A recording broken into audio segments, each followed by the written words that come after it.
Hey guys, how are you? I am almost done my gardening season and I'm just like mind blown. I just weighed in everything and I have it all in this book. And I'm probably going to tell you guys how much I grew and maybe a little bit later in the stream. But yeah, I'm really excited to share this with you guys. So I'm just going to mute myself here. All right. So, hi, Grace, Dale. I see Foxit. I see Howie from Food Forest Permaculture. Bex, Nate. Hey, y'all. I love that. That's probably somebody from down south, right? The southern accent. I love that. So where are you guys from? Let me know where you guys are watching from. I would really like to know. I like to know what you're like.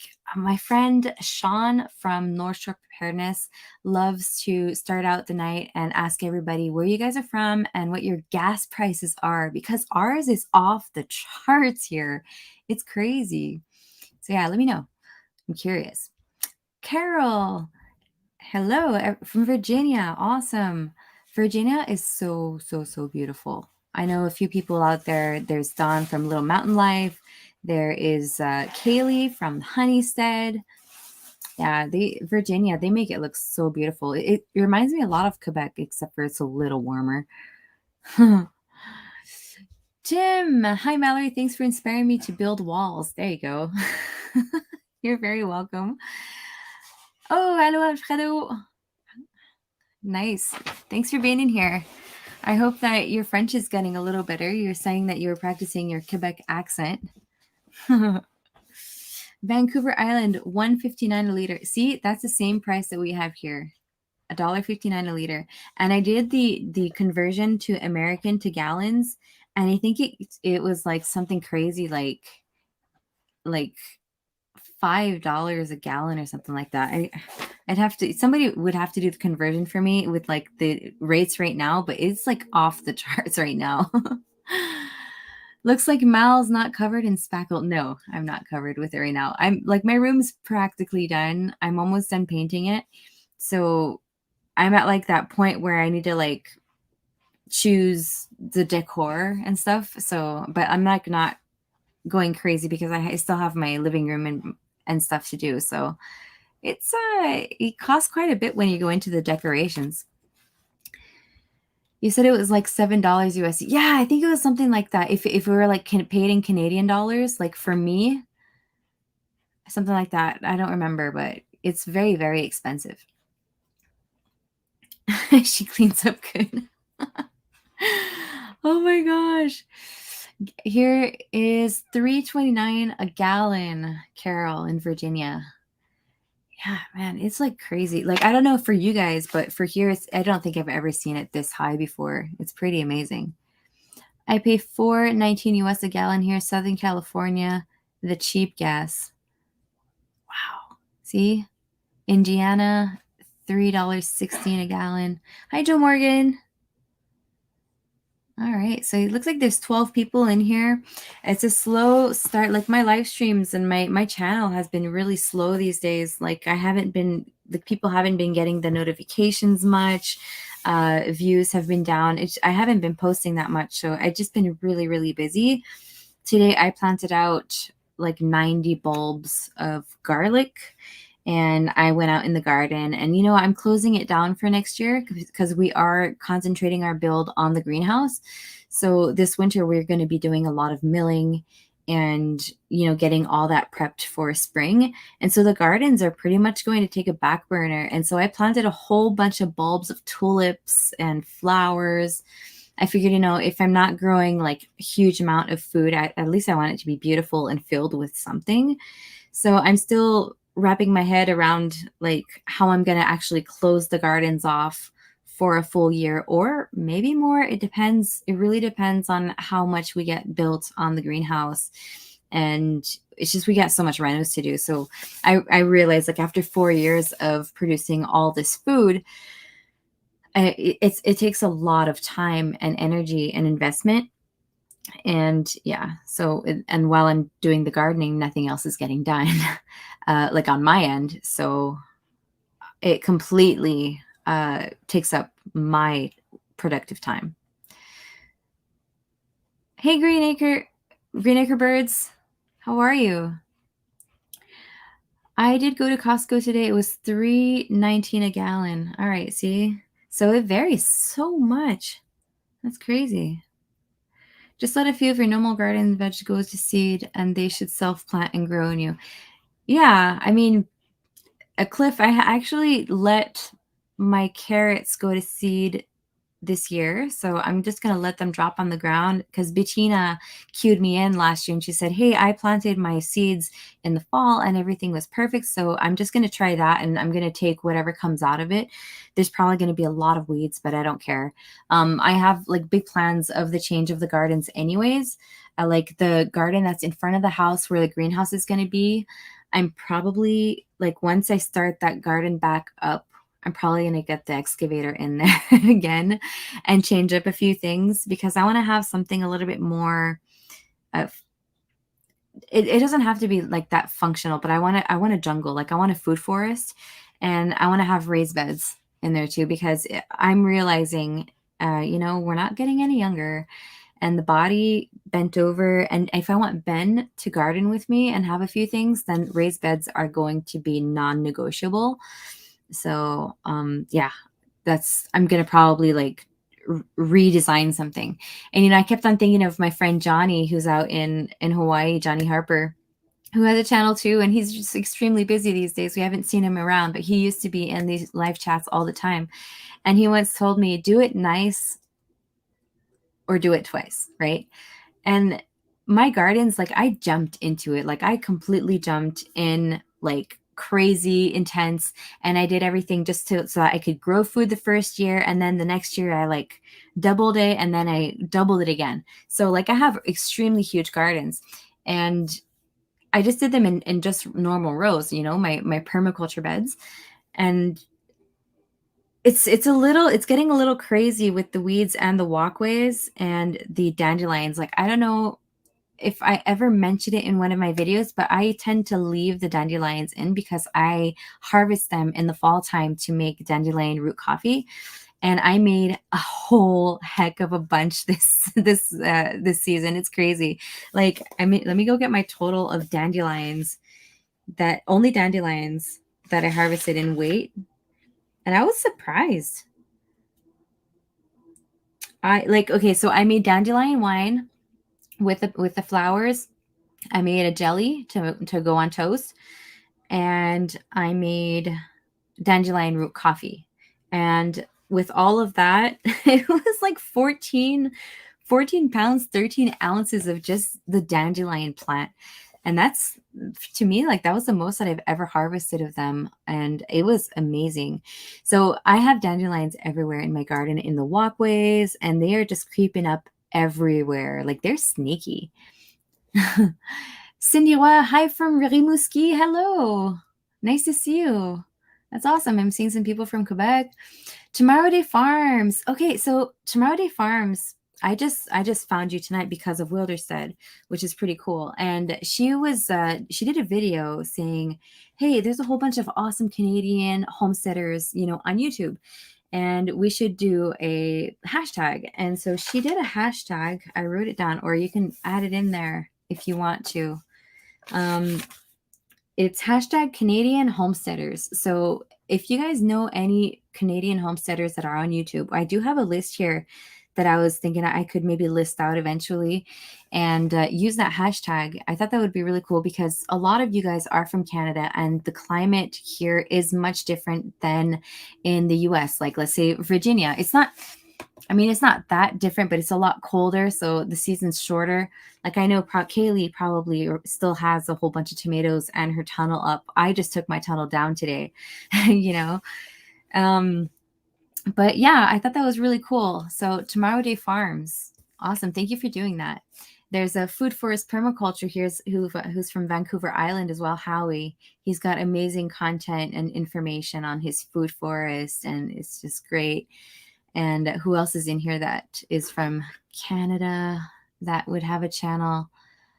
Oh my gosh, it's so hard to see everybody in the chat. Hey, Evan, Nate, that's how our gardens grew. That's how our garden grew with weeds. Hey, Jean-Marc. Nice to see you. It's okay. You're not too late. You're not too late. Swarmstead Bees and Gardenings. Oh, you changed your name. Dandelion stuff is so good for you. It is. It really is. And I actually I have a list of a whole bunch of people that I want to send stuff out to. And Grace, you're on it. Howie, you're on it. Because you sent me like a huge package, and I was like, I didn't send him anything back. And like I just been so busy. And Grace won a giveaway, and I was supposed to give her some maple suckers because I had some in spring. I had some made from Ben's aunt, and my daughters ate them before I could give them away. So they were sneaky on that. And so I found there was a fundraiser, a local fundraiser, and this lady was selling some, and I was like, oh my gosh, they're like $2 a sucker. So I got $20 worth. I got some for Grace, and I got some for Shawnee. And then I'm probably going to send you guys also some of that dandelion root coffee with that. So anyways, yeah. And then I have, just a few more people on that list that I'd have to refer back. But yeah, like Grace and Shawnee, you guys, that was in spring. I was like, hey, tell me how many times I said tomato instead of potato in that harvest video, because I don't know, like I have this problem where I can't say potato. I always say tomato. And that happened this year too when I was doing my video for harvesting the potatoes and stuff. Shawnee, there you go. So let me know, do you guys want to guess how much food I grew this year? I'm curious to know what you guys think, like what your amount would be like. I'm just note that I was by myself in the gardens. We had about 50 meat birds. We harvested half of them when they were 6 weeks old, and then the other half when they were like 8 weeks old. The second batch was like double the size of the ones that we did 2 weeks before. Yeah, Shawnee, in pounds. You get, well, I mean, yeah, in pounds. That's how I have it here. So for you guys that don't know, I did partake in a Shed Wars competition, which is, we were like 100 channels. I don't know how many lasted till the end, but we had to create 12 gardening videos out of the whole season, and we had to weigh out all our food. That Bettina, yeah, you keep your mouth shut, and you too, Cliff, because I know you guys know. But man, that was so hard to weigh out all your food every single day that you harvest. Of course, the total that I have in my book is everything that I weighed. There are a whole bunch of things that I did not weigh out because I was just like, I'm too hungry. The kids are screaming. I need to get this out of the garden and in our plates, So that was a big challenge for me. Like if you guys are planning on doing a Shed Wars or weighing out your food challenge, like, oh my gosh, it's quite a bit. And I did waste a little bit, but not nearly as much as I thought that I would. Like though it was under 10%, that's for sure. So there's a bit of waste in the garden right now, like some tomatoes that I didn't harvest, they were green, and I didn't bring them inside to become red because I was just like, I got enough tomatoes and I'm just done. Like I'm so tired. But yeah, guess in pounds. Yeah. So we see, let's see, 500 pounds, Grace says. Okay. Northern Girl Hobby says 800. Cindy says 1,000 pounds. Evan says 300. Sunflower says 165 pounds. Hi, Northern Girl Hobbies. All right. On second thought, 500 is too low. Probably had 500 just in potatoes alone. Shawnee says 1,225. Ombadar, vanilla planters come. Vanilla planters. Good. My computer is being good tonight. I can name everybody. Oh, yeah, cool. You can tag everybody. Cool. Food Forest Permaculture, 2,000. See, oh, and another good hint is I didn't get any, well, I didn't weigh in any of the apples this year. I hardly had any. Everything, the flowers froze, so the orchard was pretty much inexistent. Like, if I would have had apples, probably I could have went up a lot more, but I did not have any apples or plums or pears. I had absolutely nothing. Quick question. How do you get more subscribers on YouTube? I'm at 330 something. Green Acres. Um, that's a really good question. Like, when I was under my 1,000 subscriber mark, I was producing content that, like, I didn't really know how to edit that well.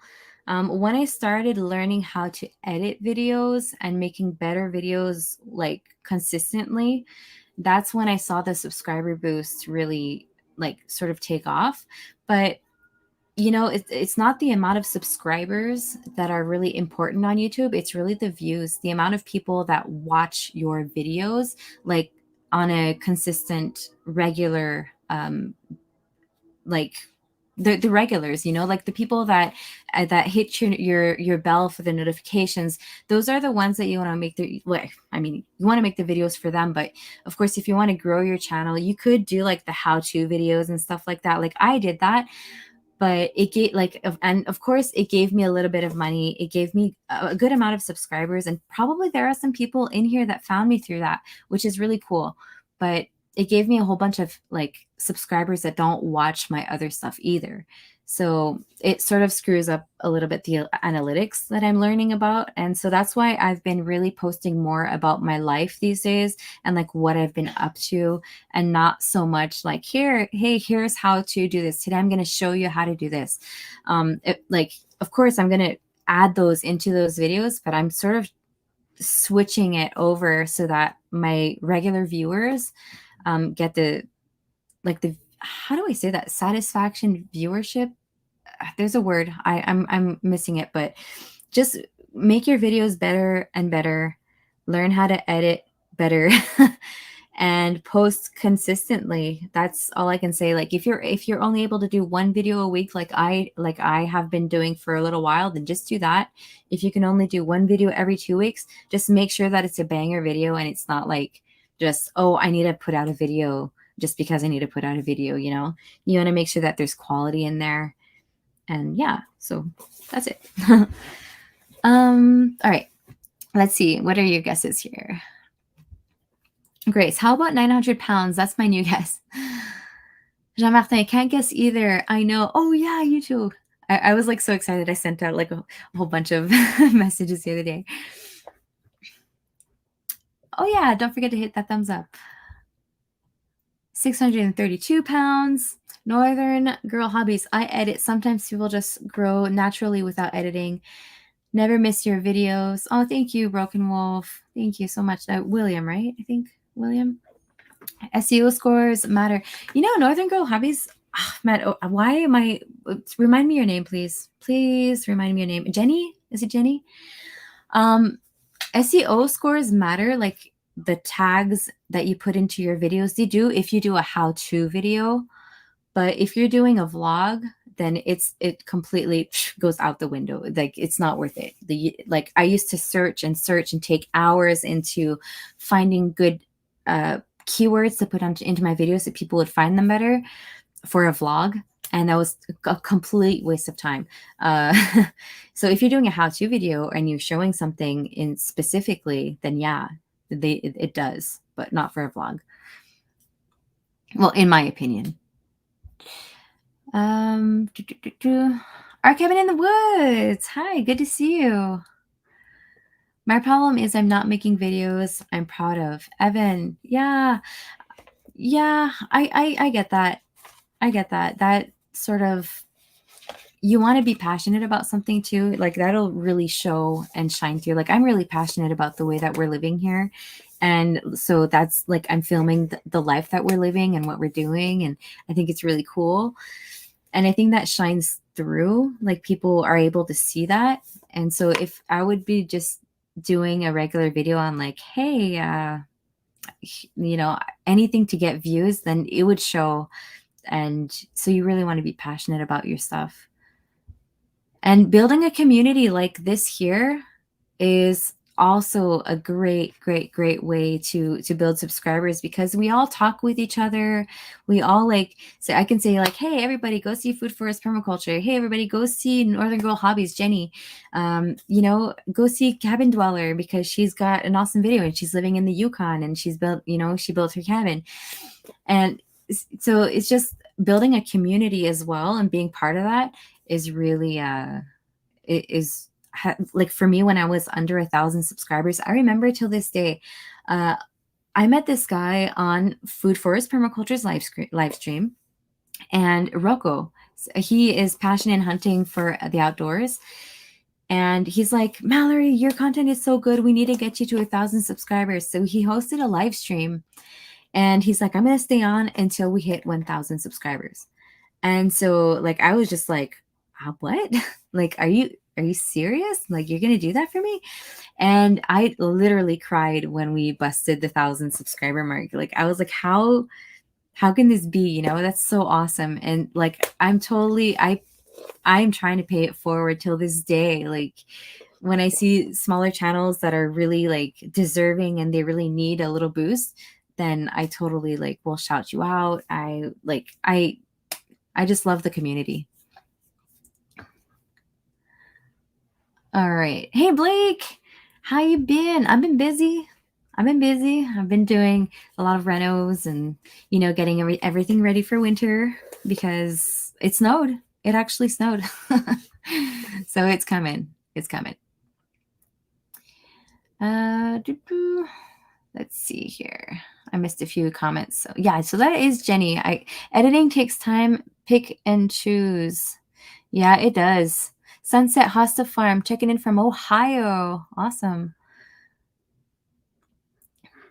Agricultural and plantation content is less attractive. There is a pretty big community on like gardening, home gardening and stuff. I have noticed that too. I mean, we're not like, you know, we're not Mr. Beast or anything, that's for sure. Like, we're not giving away millions of dollars to subscribers, you know. That would be awesome. But yeah, it's totally a different niche, right? Throw up some shorts, folks. Yeah, shorts really help for subscribers, that's for sure. North Shore Preparedness is a great channel who holds up small channels. Love the dude. He is an awesome dude. I was in a bind and I had a shortage of canning lids, and he sent me canning lids and a can of Spam, because I'd never tasted Spam. And so I'm going to do a video this winter and I'm going to cook some up and do that for him. It's going to be a video dedicated to my friend Sean. Have a good night, Mal. Crazy week on my side. Be safe, y'all. Okay, Jean-Marc. Have an awesome night. Bonne nuit. I forgot I had a beer.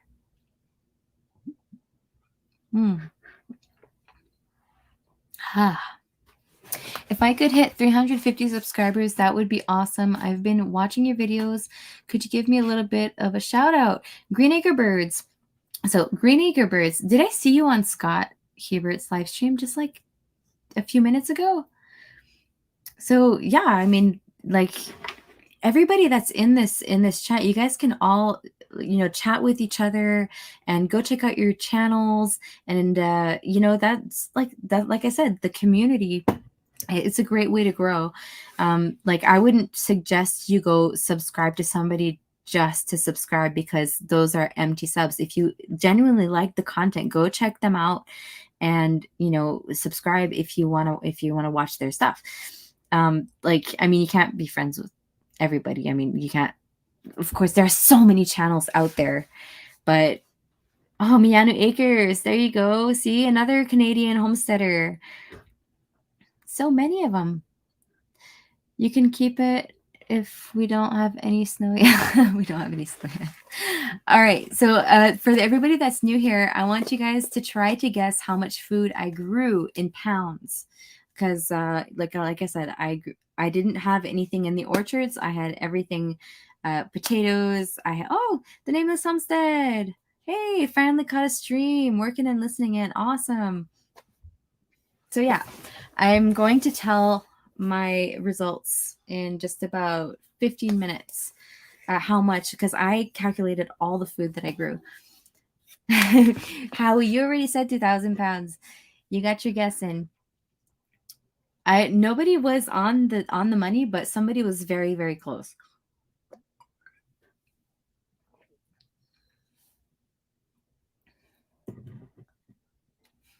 Mal, we need to do a collab to get him a proper desk setup. You win. A desk setup, really? Oh, because he's always on his couch.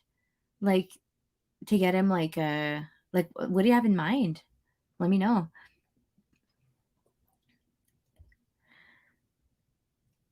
Name is Homestead. She's in are you in Washington? I think you are. I have such a hard time remembering the states. Oh man, it's crazy. Miss Cheats Your Lady. Okay. Oh, that's very close. 1,200 pounds. That's very close. I was on Scott's live stream. He is one that got me to 100 subscribers. There you go. That's awesome. Broken Wolf. Broken Wolf. That is dangerously, dangerously close. Let me see here. Dangerously close.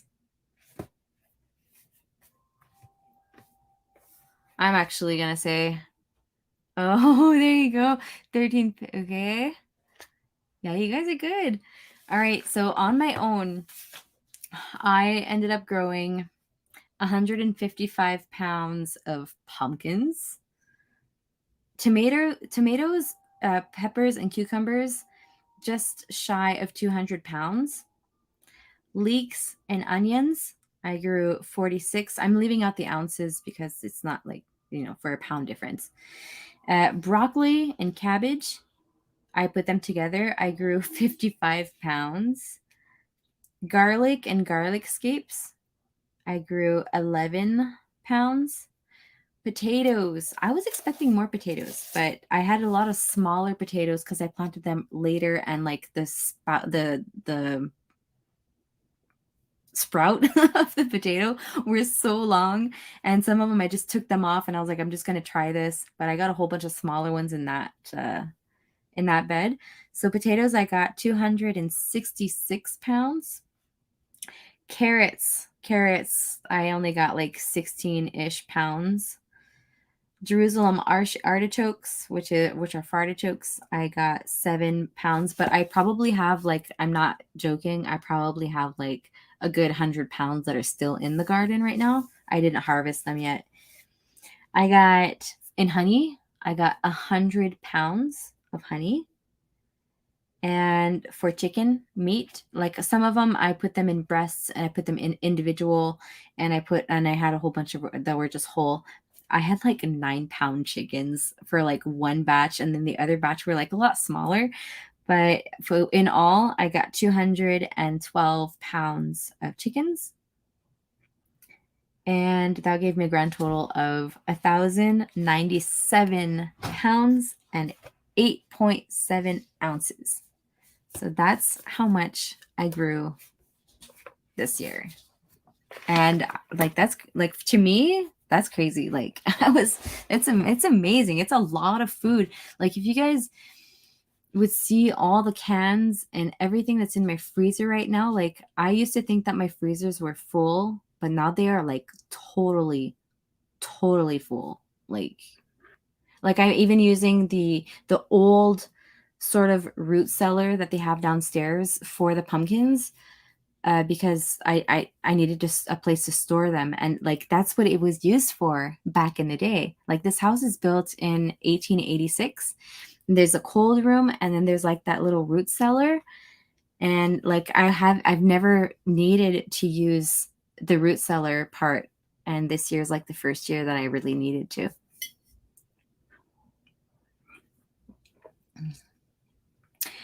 Wait, are Canadians pounds and US pounds the same? Yes, they are. They are, Broken Wolf. Same poundage. I think it's just a ton that changes. Like, I think a ton US is like 2,000 pounds, and here it's 1,000 pounds. If you haven't seen my channel, I'm a kid that likes to make chicken videos. Oh my gosh. I think I saw I think I did see her. Okay, wait a minute. I think I remember seeing. I'm going to go check it out right now. Green Acre Birds. You are just a kid. I remember seeing he shouted you out, and I am actually subscribed to your channel. You are. Okay, wait a minute. Let me see here if I can share this.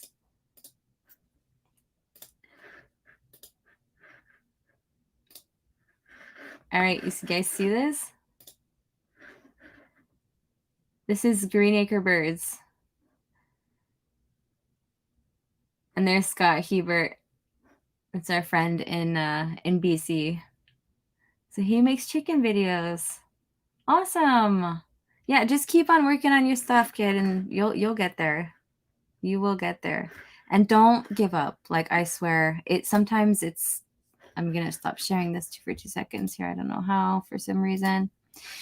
Sometimes it's you really do want to give up on YouTube because it takes a long time before the algorithm picks you up sometimes. And just don't give up and make every video better and try to find cool ideas and just share what you're doing and build your community.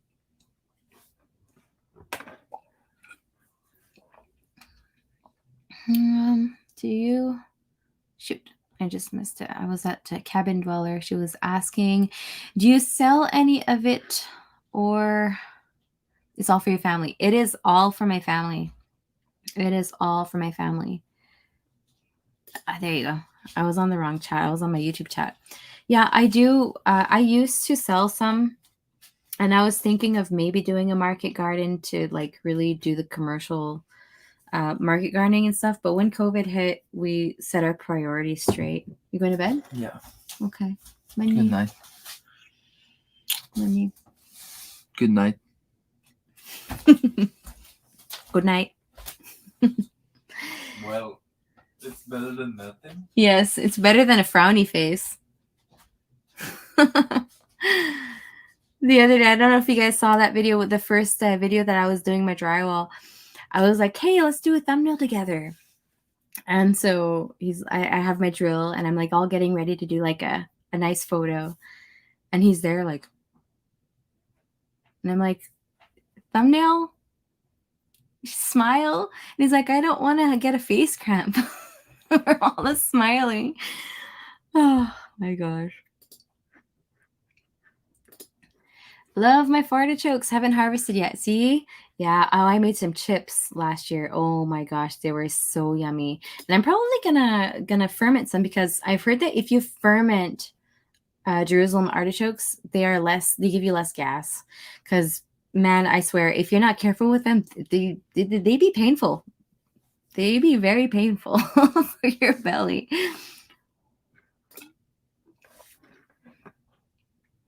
Mallory would have gotten more carrots, but Jude, Errol, and Darwin ate most of them. Well, the slugs got a good part of them, and the cutworms. That's what I had this year. And when I was digging up my beds, like my, what was I digging out? Oh, when I was digging out my dandelions to do the root coffee, I saw a whole bunch of cutworms and like huge ones. So they were totally destroying my carrots. As soon as they would pop up, they would eat it. Vanilla farmers are not cool. I don't know any vanilla farmers.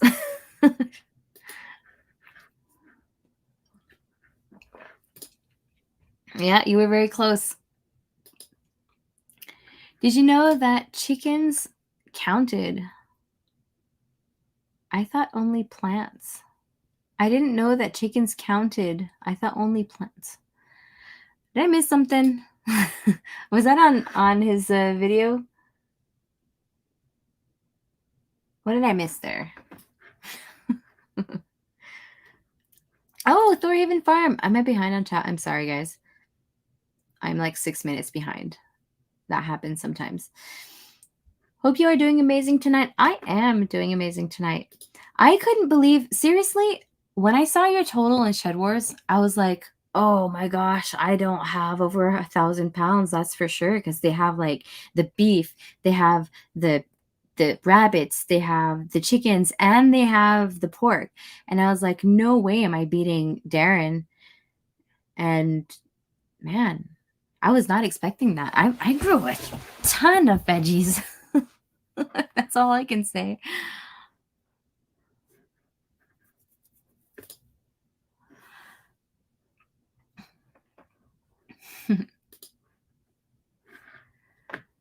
Oh my gosh. I just scrolled. Sorry. I'll be right back. I'm looking through the comments here. Woo. Okay, I'm back.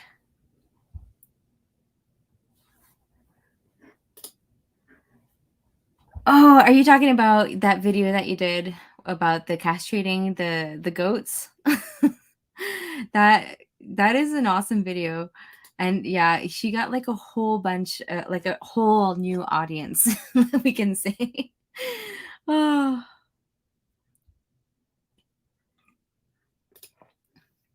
Oh, when you need to do the @ symbol before putting somebody's channel name, and then you'll be able to tag them.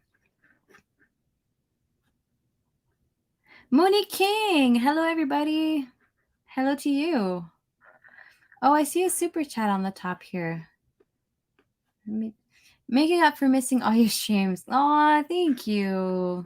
Aw, that's so sweet. Aw. $5 super chat. That's really sweet. Thank you. I'm a punk rock homesteader. Oh my gosh, yeah. I am so happy. But I sort of messed up a little bit here. It was a little like the part that should have parted down is here, so I'm letting this top part grow. So it's gonna look funky for a little while, but it's okay. It's toque season, so it's all good. It's all good. Oh, hi. Okay, Steph, right? Who's behind the screen? I want to know. Did you guys calculate your total for Shed Wars too? Because I know you guys grew. You guys are serious growers. You grew a lot of stuff. There's another amazing Canadian homesteader YouTube channel. They have amazing content. I think there's still I don't know how many subscribers you guys are at, but I'm guessing like in the 3,000 range. Let me see.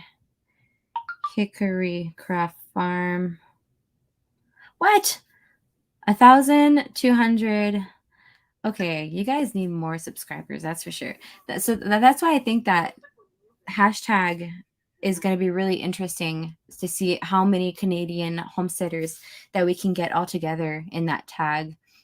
Because even like me, like finding like YouTube is really good at hiding us. Like for some reason, like all the American homesteading channels are like, they're the community's there, it's established, but the Canadian community isn't established yet. So I'm really excited to see all of the channels that we can find.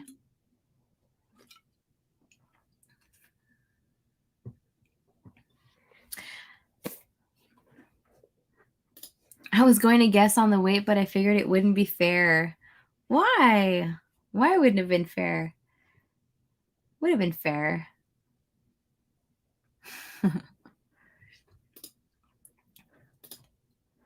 Oh, you didn't know that chickens counted towards the Shed Wars? Yes. So the whole goal about Shed Wars was to get more people growing their own food, not only vegetables. The 12 videos that I had to produce, the content that I had to produce had to be on gardening, but like the whole of everything. Too bad firewood wasn't on that list, because I would have won. I would have busted the competition with firewood there. But yeah.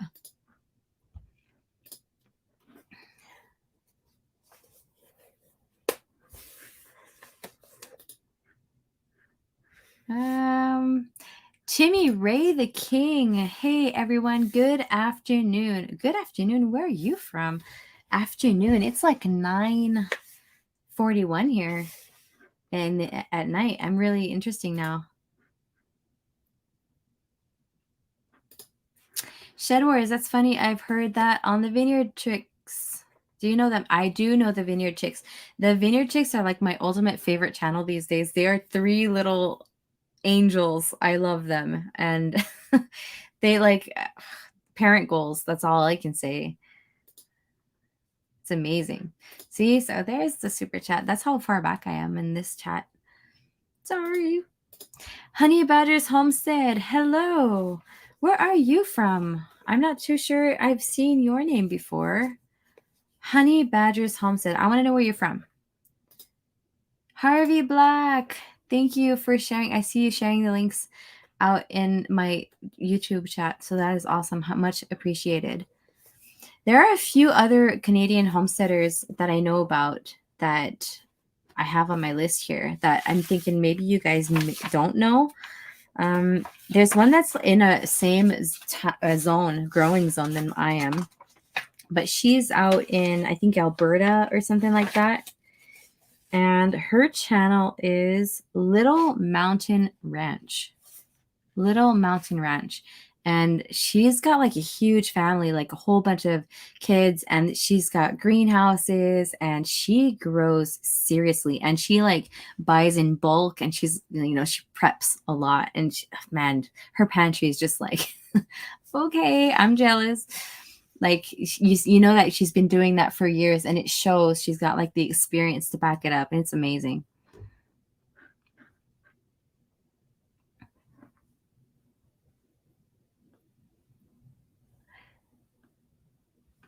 All right, sorry for like the dead silent awkward silence. I'm going through the chat. They need more. They have so much content. Yes, so that's for Hickory Craft Farm, right? Canada, eh? You know, it's funny. I was on TikTok the other day, and there was this Canadian dude, and he's like, I don't say a, I pronounce about, not a boot. And it was funny, and it was like, oh, it was a Canadian commercial. I am Canadian. I thought it was a really relatable commercial for once, because I don't say a boot. I know more Americans that say a than Canadians. That's the funniest part. Oh. There you go, Hickory Craft Farms. Thank you, Harvey. Thank you for that share. I am doing blessed. Just got home from cleaning my cotton picker up from the floor. I have no idea what that means.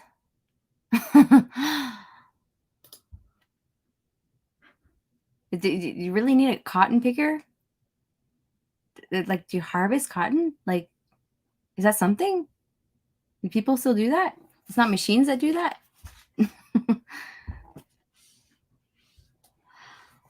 All right. Oh, we are 27 away from 1,000 subs. Thank you. Oh my gosh, that is awesome. Thorhaven Farm. See, you guys do a whole bunch of stuff too, which is awesome. Like your range of skills is really awesome.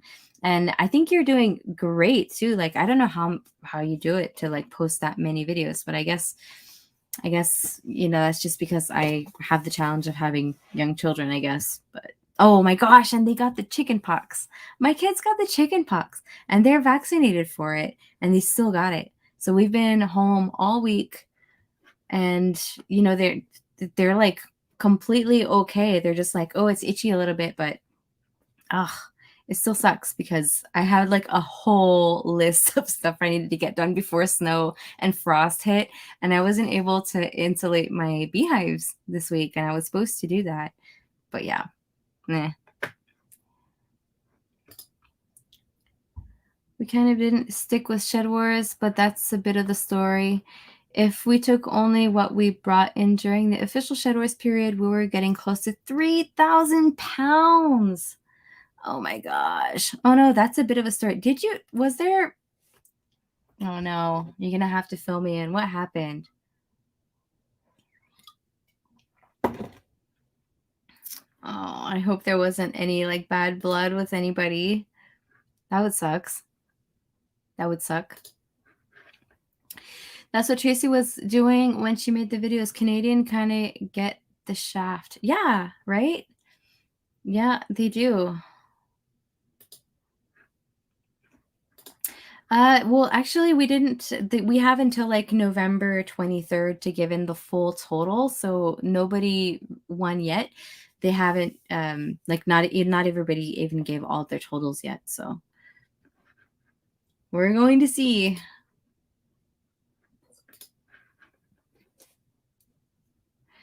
I didn't think it would be fair to guess on the weight since you sent. Oh my gosh, I sent them to you too. I sent it to a whole bunch of people, like almost everybody in this chat. Oh, it's because you guys are my friends. I wanted to share it with you guys.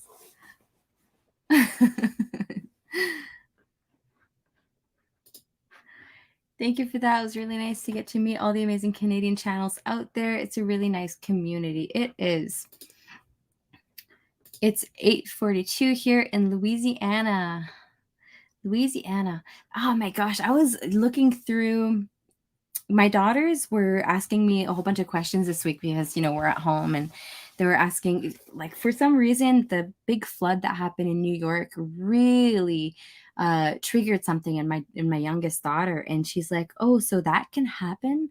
Like, she's like, there can be like tornadoes and stuff. And I'm like, oh yeah. And there can be hurricanes. And so we went through a whole bunch of videos on YouTube in Louisiana. I think it was Katrina that went over there. Oh my gosh, like going back and seeing all that footage. And then I saw the Thailand one where the tsunami just came out of nowhere. Oh, my daughter was like, okay, I'm so happy to be on top of a mountain right now. Like, oh. Anyways, just had to share that out. Being a kid, I am one of the biggest fans and friends. Oh, for the Vineyard Chicks? Yeah, of course.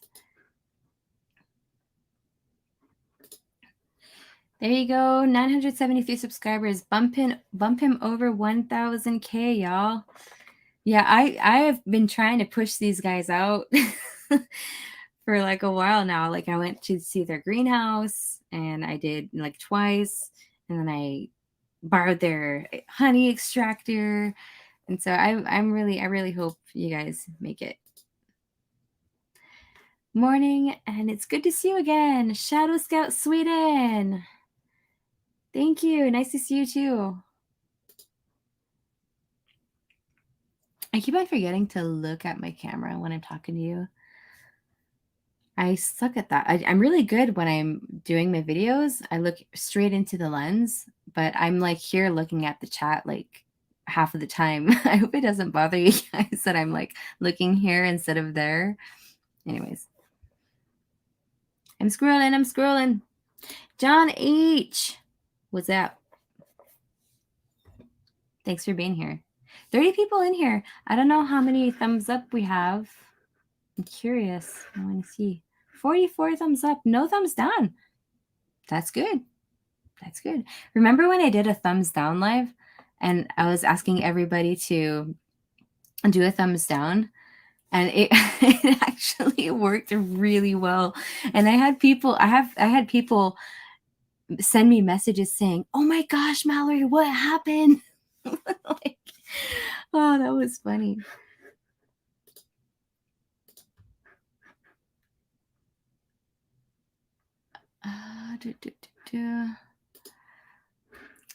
Quebec Homestead, stopping in to say hi and show lots of love. Hello, everyone in the chat. Have a great evening. Bake a leg and let's dig it, Homestead. She is also part of Shed Wars, right? Yeah, you are. I just gave it, I shared my total. It was 1,097 pounds of food grown at my homestead this year. We were all doing like a little guessing game, and I'm going to do a video on it, but I just figured I wanted to share it with you guys live because you guys are like the privileged. You guys get the insides beforehand because you're here.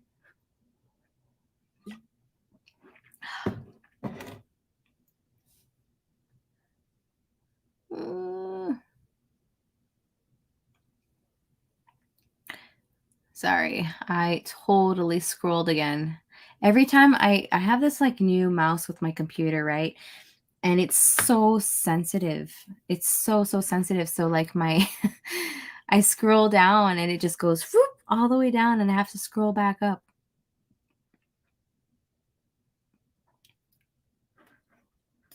I'm from Virginia, just saying from Canada so I can get a link to my channel. Aww. Aww. What's your name? What's your name, Green Acre Birds? I'm curious. Oh, Marshall, right? So she is in British Columbia, Canada. Oh yeah, they have the most amazing weather, but in the mountains, it does get kind of cold. Like she says she's in zone 3, but I think her season is a little bit longer than mine. I think that's just because of the altitude, I think. I'm not sure. I would have to go check again, but I think her season is a little bit longer than mine. But it seems like our seasons here are getting longer and longer. I don't know about you guys, but I just feel like November is not the November that we used to get. It's like nice and warm some days. And I'm like, we even last year, I remember for our Remembrance Day, 11th of November, I was out in a tank top and I was planting stuff out in the garden for the next year. It was like 3 days of a heat wave that we got last year in November. I was just like, "What?" And that's the day that I harvested my carrots. Yeah, I harvested my carrots the 11th of November last year, I think, or that weekend or something like that. It was crazy last year. Weird weather. Ah, are you drinking box wine? I am actually just drinking a Corona because it's the only thing that was left in my fridge. And I do have, every live stream that I have, I finish up with drinking this maple shine that my buddy Darren from Thorhaven Farm made. So I usually start up with a beer and then I finish with a few sips of that. But last week, or was it last week that I did a live stream on Saturday? I drank a full, huge, actually, I still have the bottle here. Oh, this is what I drank. And I drank the maple shine afterwards. My head hurt a lot the next day, like a lot. So I'm taking it easy.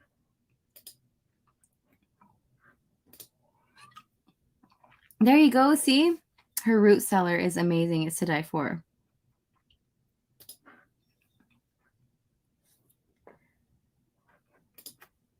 So funny. I say "a" all the time, but I also say "y'all" a lot. Oh. Yeah, you know what? I did do that a few times. I do have a Streamlabs OBS, but I changed computers since, and I have to like reset everything on my new computer. And just getting the editing software and learning all that was just enough for me. Because I changed my editing software. I went to DaVinci Resolve and like I got myself a speed editor. Like it edits so much faster and it's just everything. The workflow is just great. It's just, yeah, I would need to get back into it because I had like a setup where with Streamlabs, I could just press on a button. I had an application on my phone and I would press on a button and it would change my screen and everything. And it was just like perfect. But I'm building up my studio upstairs. So like in the 2 last videos that I did, I have been like renovating our master bedroom so that I can make a proper studio so that I can do that. And eventually I would really love to set it up where I could, instead of being in this chair, I could be on a couch, you know, and like just have from a press of a button, just be there and host you guys and have music. And yeah, so I'm really looking forward to that. But that's like going to be like in a few months. So I'm still stuck in my entranceway right now where my greenhouse is right here. and my entrance door is right there. And so that's where I am right now. But eventually I'm going to get like a full-blown studio, soundproofed, so I can sing and just have fun, because I really, really love these live streams and chatting with you guys. Whoa. Okay, like a whole bunch of people got in here at once and okay, I'm going to catch up. Hello from Arizona. You did a great job on the drywall. Just watched it. Awesome, Kristen. Thank you. Thank you.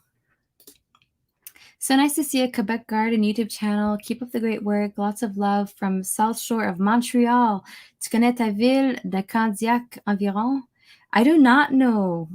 I don't know Candiac. I don't know much of Montreal, unfortunately. I hardly get out like to the city that's 20 minutes away from here.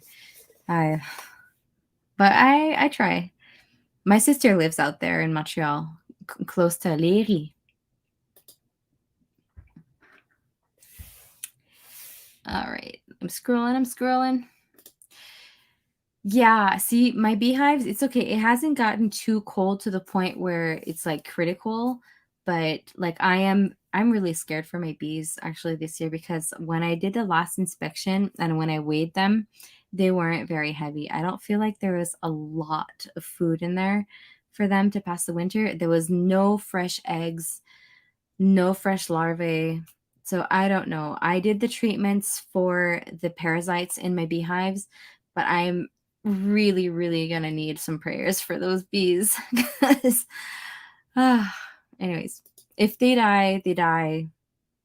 We'll maybe not get bees next year, but the next year after, because next year is going to be like just way busy with the greenhouse build. So if they do die, it was meant to be, but I'm going to do everything in my in my power that they don't.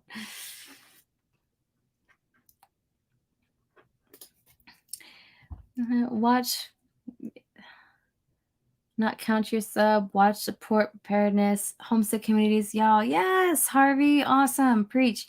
That is so true. Like, if you go and subscribe to a channel and you don't watch a video or comment or like or do something, then chances are the YouTube algorithm is going to pick that up and say they did sub for sub, so don't do that. I'm going to take you off of that channel and unsubscribe you.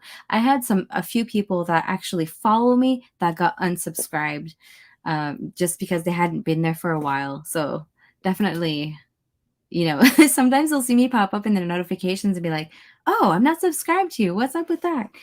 That's so weird. Okay. We got caught in the middle of a bit of a conflict with Shedware stuff, and it was kind of weird. Oh no, I'm so sorry to hear that. Oh no. Hello. Watch my flood video. Hi, Lori. Oh my gosh, I'm so behind on my chat. I'm so sorry. I'm like 10 minutes behind. I need to scroll up, guys. I'm going to scroll. I'm sorry. Cochino was brutal.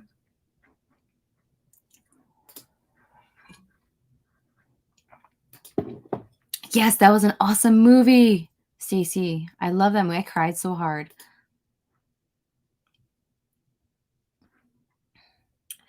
How much above sea level? Hi, Russell. I see you there. Tracy.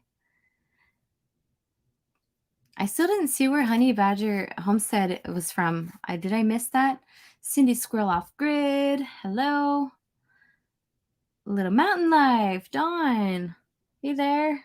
Awesome work with your Homesteaders of America videos. I was like, wow, like pro level. You did such an amazing job. I'm scrolling, guys. If I missed your comments, I'm so sorry. Awesome job on the drywalling, Mallory. You are awesome. Thank you, Tracy. Thank you. Thank you. Aw. If I'm feeling down, I'm just going to come see you, Tracy. You're going to lift my spirits right up. Hey, King Cat Outdoors. Hey, Colin. Yes, Evan, bees stay alive out there all year. Actually, they're not, honeybees are not made to live in our climate. So we do have to insulate the box. and give them enough feed in the fall time so that they're able to have reserves throughout the winter.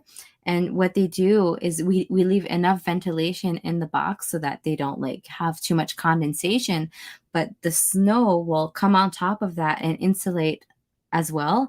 And what the bees do is they will bunch up together and they'll rub their little feet, and uh, they will heat the whole box up that way, and that's how they survive all winter. We started with 3 hives, caught 2 swarms, and split one, ran into a crazy issue, probably due to yo-yo weather, and now we're back down to 3. Awesome. We started with 2 nukes, so like 2 baby beehives, and one of them like grew really, really fast in the beginning of the season and was like on the verge of swarming. And so we gave them more space. And the other one was like really being slow, like compared to the other one. And so all of a sudden, that one was producing honey. And then this one was like building up the population. And the other one ended up surpassing the one that was growing really, really fast.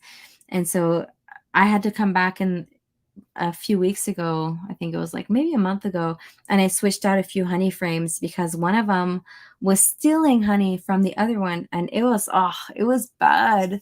So the hive that started out really small and slow was stealing honey from the big hive, and the big hive was like emptied out dry.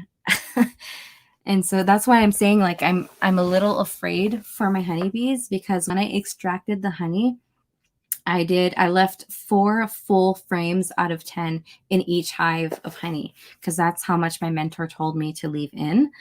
But there wasn't enough nectar in the flowers that were like the wildflowers that were happening.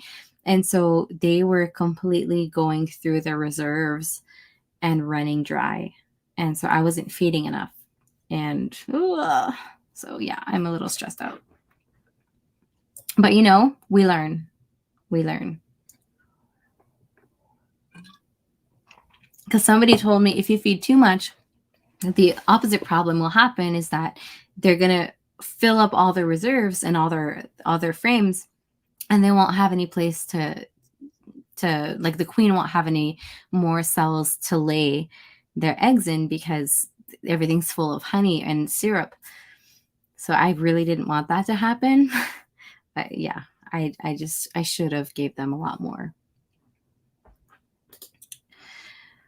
Put up a row of straw around the beehives to block the snow drifting and wind. It helps. Oh yeah, Tracy, actually we set them up in a spot where there are trees. So it's a tree barrier. They are in really good space for the snow drifts. So like they're very well positioned. It's a little far for us, but it's really good for them. I just scrolled again. Garden State Gardener. Hello. Josh, right? Josh? All right, I am scrolling.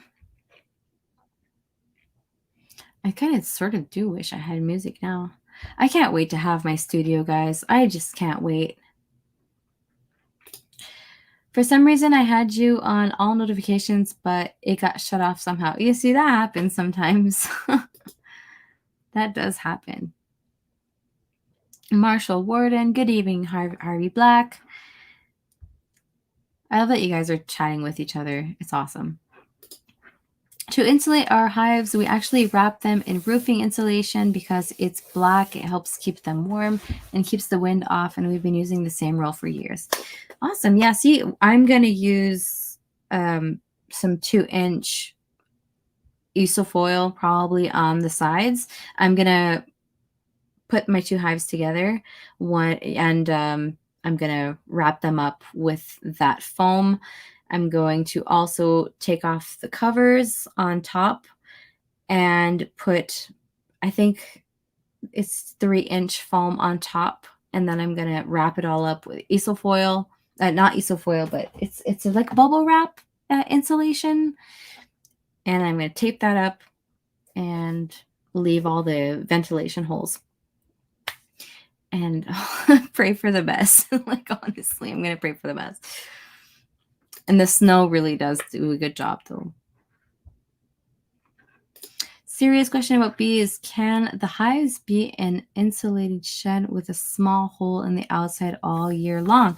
So I have been informed a little bit on this.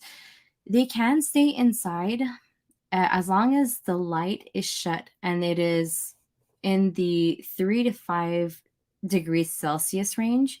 So the lights have to be completely closed.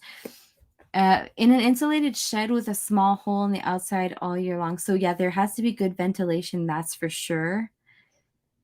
They like a lot of people will put them in a root cellar. So I don't see why not, as long as the lights stay shut and it stays in the good temperature. Because you don't want it to be too cold either, and you don't want it to be too warm. That's the most important part, because they will get out of their hives if it's too warm, and they'll roam. And that's what you don't want. But I mean, if it's in a shed and that's all that's there, I mean, is it that bad? I don't think so. But like, I wouldn't put them inside my garage where my animals are, because some days it does get past the 5 degrees, like with the sun blaring in and the light. I don't want bees roaming over like my animals,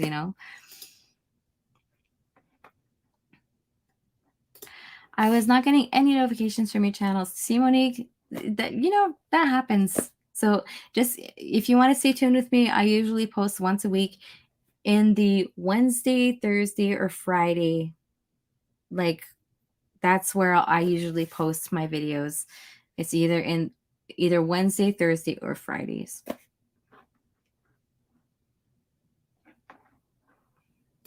Aw. But at least that one's the one thing that I'm really, really consistent in, is that I go live the first Wednesday of every month. So, I mean, once I get my studio done, I might go a little bit more. I might up it. But for now, this is what I'm doing. For the bees, you can feed them with sugar water. Not the best, but they survive maybe.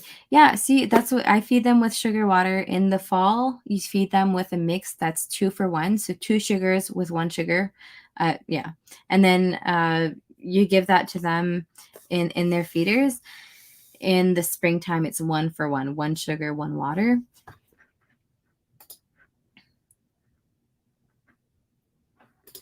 You have to get back to my channel now. Yeah, Dawn. See ya, no problem. Have a good night. Stuart. Howdy, Coach. Been lurking on, y'all. Good to see you doing well. Coach, is the Garden State Gardener Coach?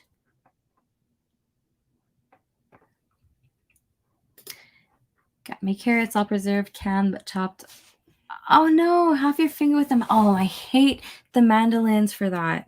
I hate the mandolins for that. Oh, my gosh.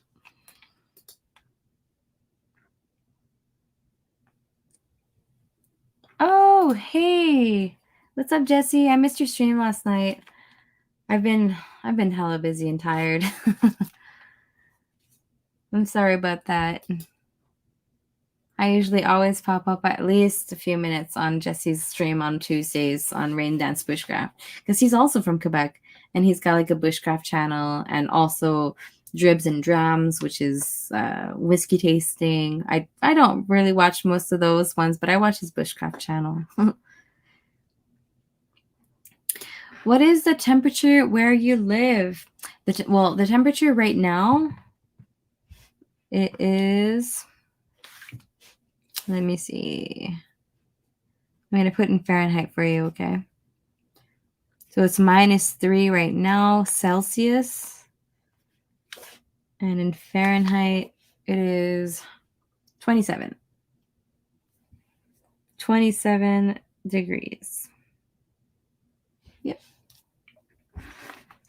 Bettina, did I say hi? I'm sorry if I didn't. I love a girl. And get that oil change.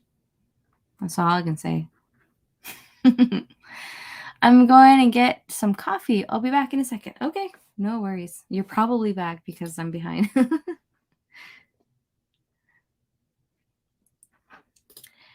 I went to merge, and they froze and wrapped it up, came home and finished canning. Well, you got to do what you got to do. Oh, no. I still have my potatoes to do. I need to can potatoes, and I have some leeks, so I want to do a potato leek soup. I've been talking about this for a little while, and I haven't found the recipe that I can do in the pressure canner yet, but I'm running out of time. I'm eating all my leeks. I won't have any more leeks left to do the soup. Yes, robbers are the worst. I love the honey video. Thank you, Tracy. Make some candy boards and insulate well, and you will probably be fine. Candy boards, you're going to have to email me and tell me what candy boards are. Please, because I don't know what that is. Hey, Marcus. Oh my gosh. I think I saw you on, was it you that I saw on my live stream on Saturday or on Friday night, last Friday? And I think I went back to watch my stream just to see if I missed any comments, and I missed your comment, and I was like, oh my gosh, I didn't say hi. I'm sorry. That happens. Sometimes they slip. We're not all this man right here who literally reads every single comment. I don't know how you do it. What does it cost to get started in beekeeping? Oh my gosh. Okay. I think I still have my quote here. I actually wanted to do a video of that. Is it worth growing your food versus buying your food, monetarily? I actually had that idea, and I wanted to calculate everything that I grew and produced versus how much it costs me to get started, like the cost of my tunnel for the 200 pounds of food that I grew in it this year. And I think it cost me over $1,000 of stuff, like getting the hives, getting the bee suits, getting the smoker. Then I bought all the sugar to feed them. I had to get the acid to kill off the parasites. What else did I have to get? Yeah, I think it was over $1,000. I had to buy more supers because they were expanding and they were getting bigger. I didn't want them to run out of space. Yeah, I think it's right here. I think I have it actually.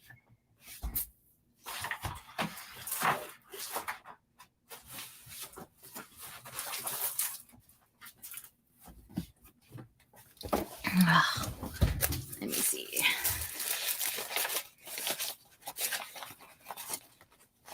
And then I had to buy more canning supplies because it was a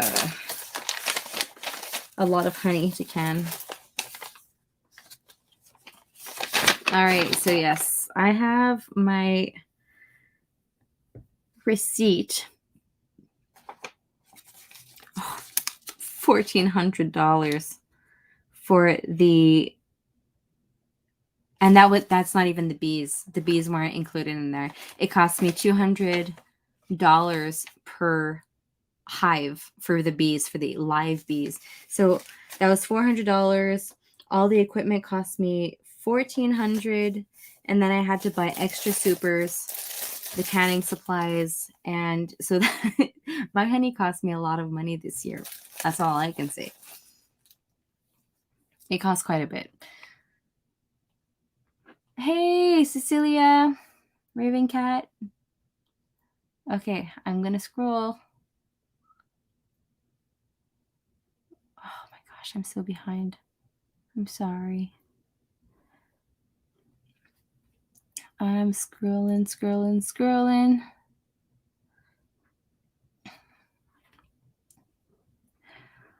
Lofi Girl is free. I ironically play it most of the day. Lofi Girl.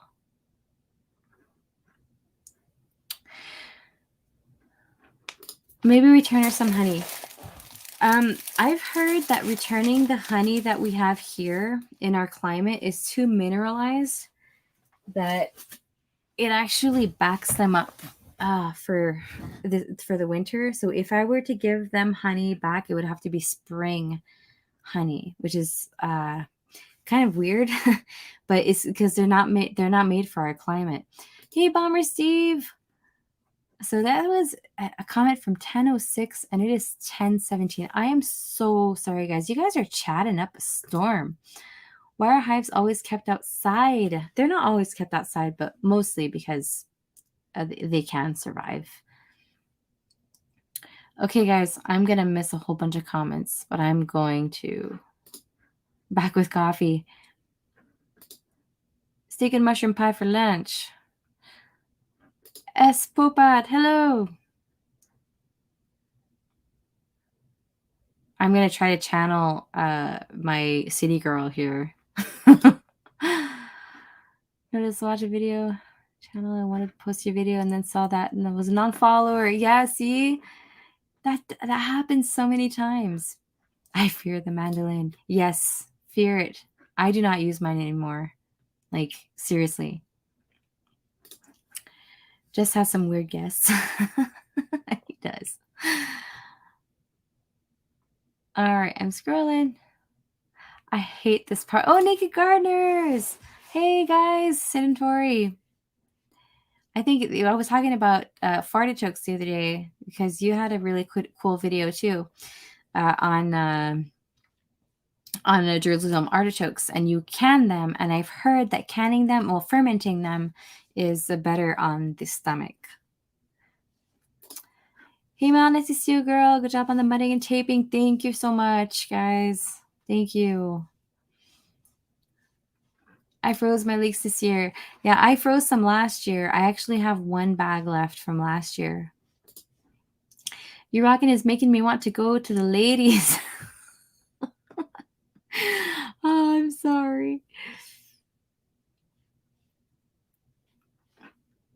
Queens are $140 out here this year. Oh my gosh. Is it true you boxed in your freedom toilet? No more freedom potty? No, it's not boxed in yet. It's not boxed in yet. No, we're still very much not in a privacy toilet.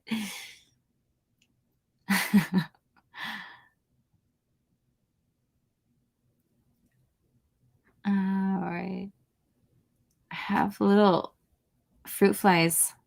I hate it. Like harvest season, every year we get like these little gnats, right? Oh, did I get a super chat? Wait, who is that? Monique, to help a little with the studio. Oh, thank you, Monique. That is so sweet. Thank you. Every little bit counts, that's for sure. Every little bit counts. Based on what is coming, food shortages, it is worth it. Honey is in short supply. Oh, really? Here, man, we had such a great year for honey this year. A whole bunch of people that I know that were doing their honeybees for the first year. Like, I was never expecting to get 100 pounds of honey, like for a first year for 2 baby hives. Like, that completely surprised me. Oh yeah, canning supplies were horrible this year. I finally found some in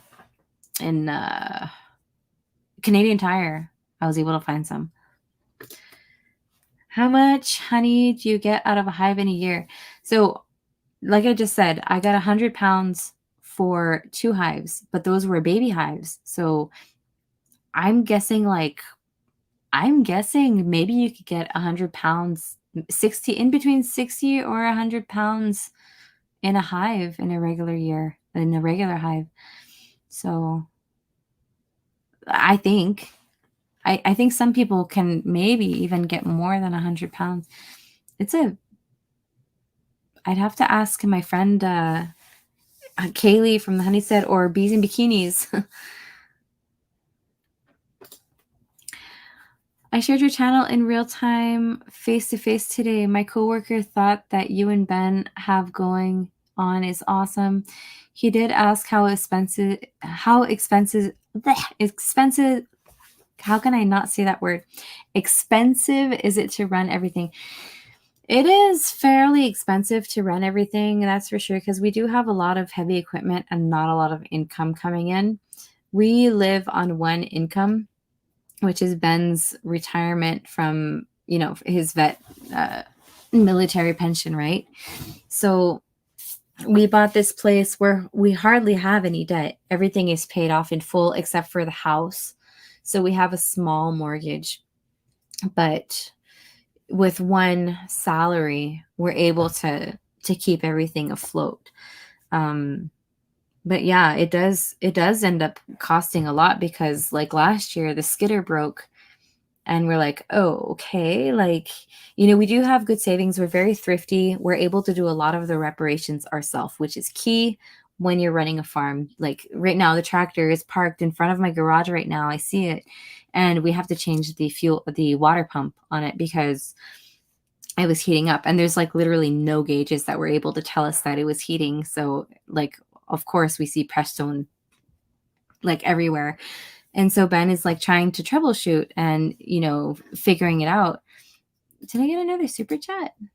Off-grid living. Oh, thank you. Studio Room Fun Girl, John and Sherry. Thank you so much. Thank you for that. That's so sweet. But yeah, knowing how to do a lot of your renos and fixing your cars and everything is key when you're starting a homestead because like we do have the wood, right? That we can go mill up some wood and sell wood, which we have been doing for the past couple years. It gives us a little boost for like sometimes we do have those fixes and we need to buy the parts, right?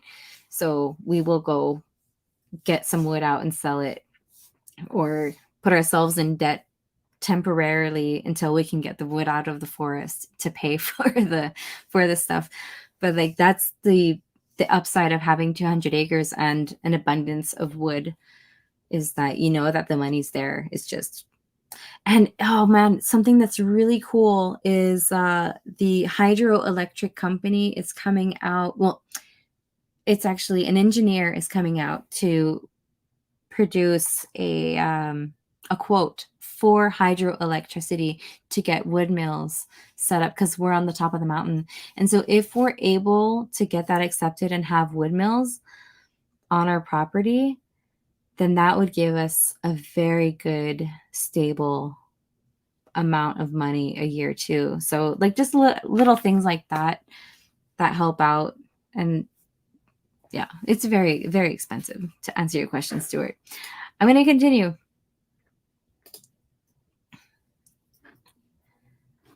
And then like there's a YouTube salary. I mean, some months can be really good and some months can be like it's just like this all the time. Like I think for the last 28 days my YouTube channel produced like $100, so it's really up and down. Some months I'll have $500, some months I'll have $100.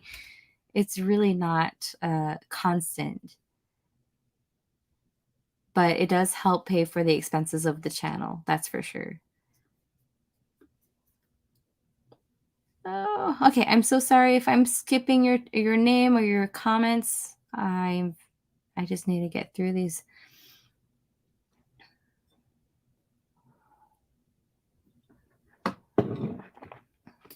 Honey and maple syrup are in demand. Oh yeah, and there's also that we want to do is we want to produce maple syrup on our property, but it's not going to be like a really big maple bush. So I keep on talking and I am not reading these comments. You guys are so interesting and I want to chat with you guys. Yeah, but we do have that in the works as well. But we need to get the greenhouse. First things first is the greenhouse. And then we're probably going to lift up the garage so that we can do all the mechanics of the big machines inside the garage and not in the cold because, oh my gosh, that happens every year. We have to freeze our little bits outside to fix cold metal. And then we're going to do the maple shack.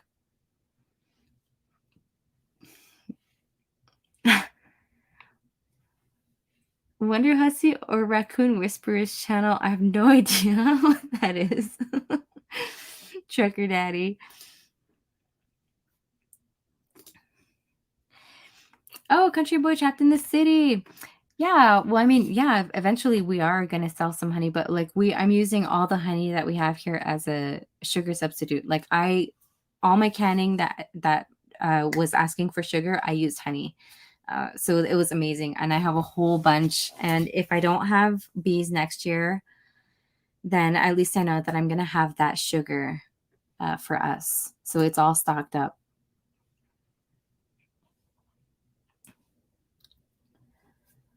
Um, Thank you for that, Harvey. I do have a shop. I haven't, oh man, I haven't updated my wish list or anything yet, but yeah. Excuse me.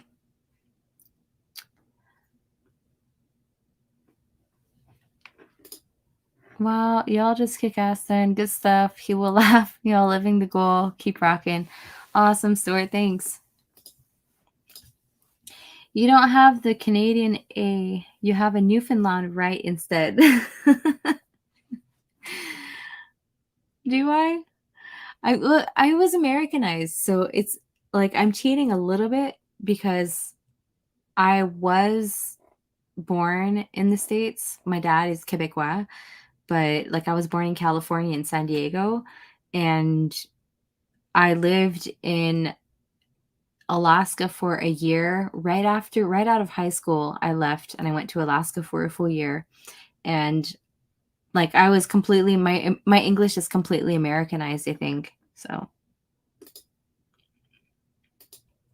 finding stability is important. It is. It really is.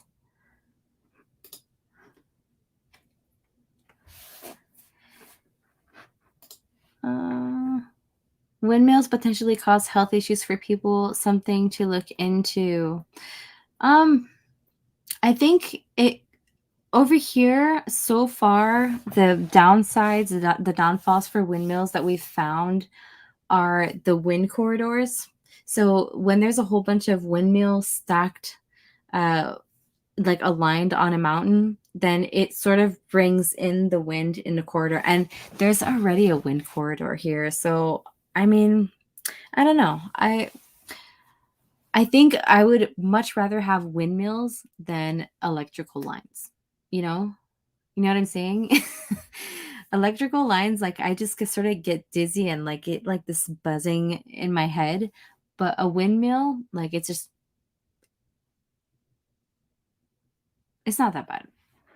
And if they do build on our property, then that income would be awesome. Like every year, we would get that income. And we already get paid from them just to have the right to possibly build a windmill here. Like they already pay us. Like I think it's like almost half of our taxes that they pay us. So it's nice. It's like a little extra boost, you know? And they already had that contract when we got here. We couldn't get out of it. Like we could not get out of it. Black walnut syrup this year. Adventures of a Homestead. That sounds really good. That must be so much work, though. Oh my gosh, treating black walnuts. That's a lot of work. Oh, I just scrolled again, guys. I hate this mouse. That sounds interesting. It does. It does sound interesting. Okay, I'm scrolling, I promise. I'm trying to catch up. I'm at 1028. Tracy Morris. Okay. Honey will keep forever and it doesn't go bad either. Exactly. It does ferment, though. It does ferment when it's not capped. I do have a whole bunch of uncapped honey that I stored in the fridge. So I did that to prevent it from fermenting and going bad. But it's still edible. Honey is getting pricey. If you have good production from your bees, you can make money. Of course, yeah. But like for it to be really, really good money, like over here in Quebec, you have to have over to make a good living out of honey, you would have to have over 100 hives to make a good amount of money. Which for me, 2 hives was hell a lot of work. Like I was like, this is enough. like in that big suit when it's 30 degrees Celsius and you're tending to your bees because you have no choice. And like I literally like I was wearing a bikini underneath my suit those days, and I would come out of there and my suit would be completely dripping wet. Like it's crazy. It's a lot of work. I want to try making mead. Yes, you should. You should make some. I'm actually getting into it. I have a group on Facebook that I have been following, and they're like really expert mead brewers. And so I'm getting a whole bunch of information from them and trying to get like all the equipment that I need for it, because I'm missing a little bit of equipment for brewing. I realized when I did my dandelion wine, so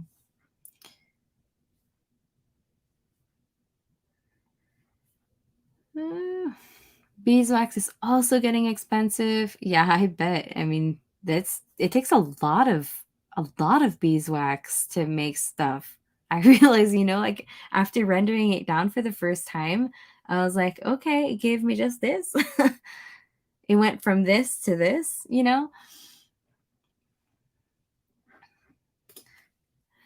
How far away is the nearest stores from you? Also, do you receive Amazon? I do receive Amazon. I do.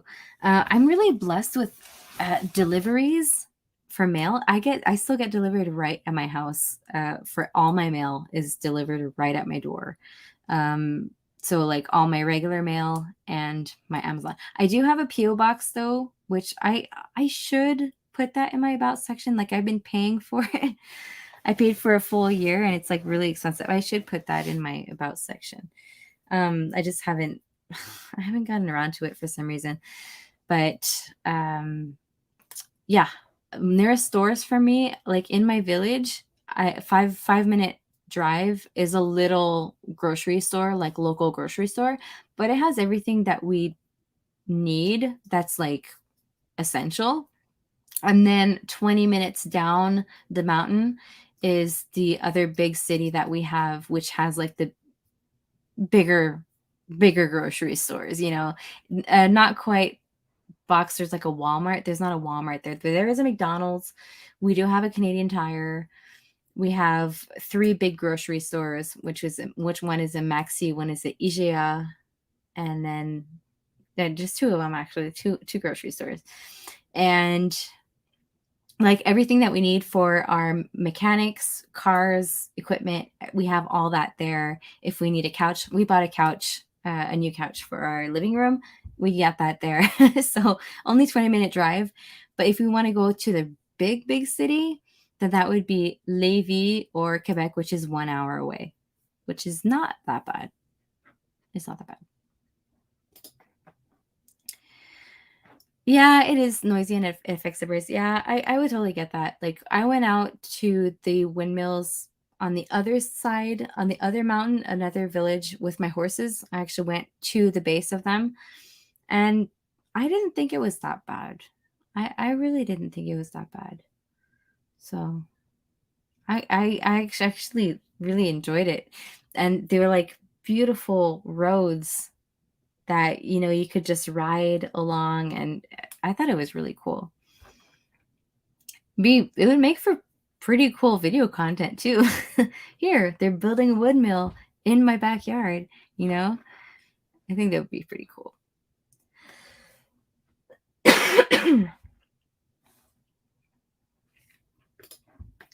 I would not hear the windmill from my house. I would hear it if I would go to the windmill, but like I'm in my house, I wouldn't hear it. And literally around my house, it's so noisy anyways with like the birds and the animals and everything that's happening.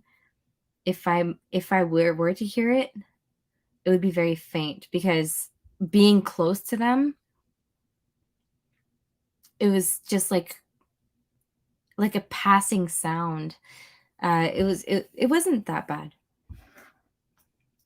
I'm not too stressed out about it.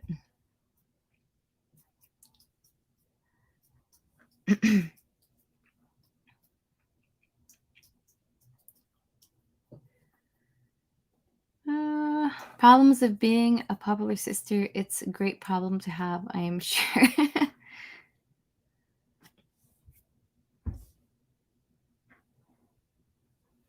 All right, I'm scrolling again, guys. I'm sorry. I feel horrible. Like there's 37 people in here listening to me scroll through comments. You know, 2-year-old beets, honey, awesome, and it's still good. That's awesome.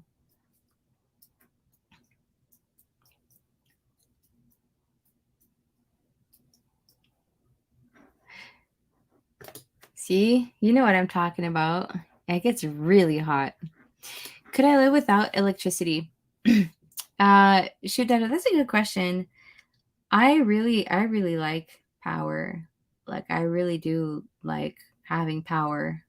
The convenience of it. I could, if I had no choice, I could live without electricity. I've done it for 6 months. No electricity, no running water. But like, would I give it up? If I had the choice? No, I don't think so. I wouldn't go off grid. We use the welder.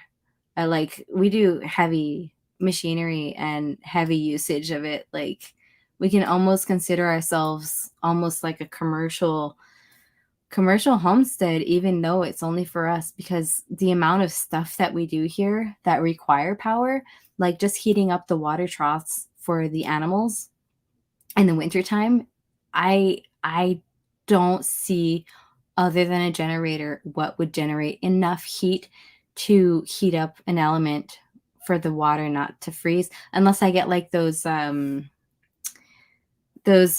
water taps, like what are they called? They like the water goes back down into the ground and then you turn it back on and it comes all the way back up, but it never freezes. But then the water's cold. Horses drinking cold water is not ideal when it's really cold outside. And the trough would still freeze, you know? So I don't know. I don't think I could give it up.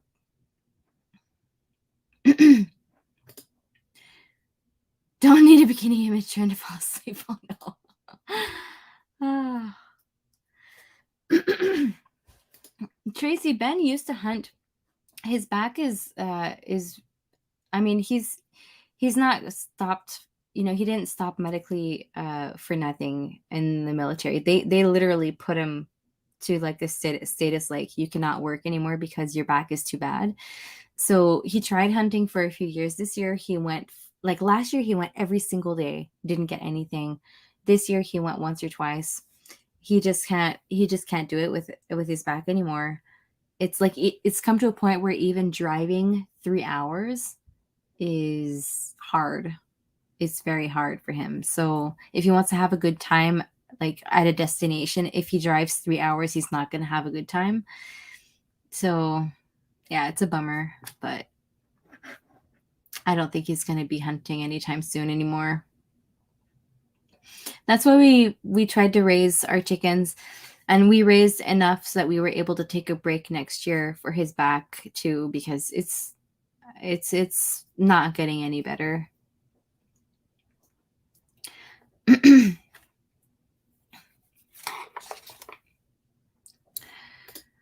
Pew boxes get gifts, and for another Canadian channel, actually had to know someone else to get it though.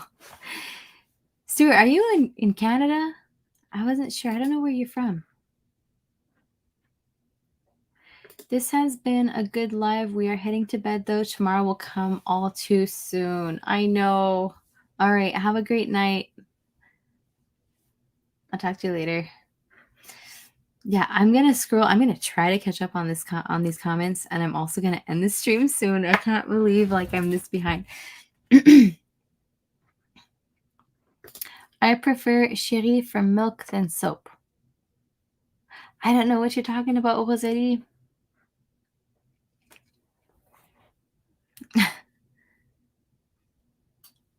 Oh my gosh.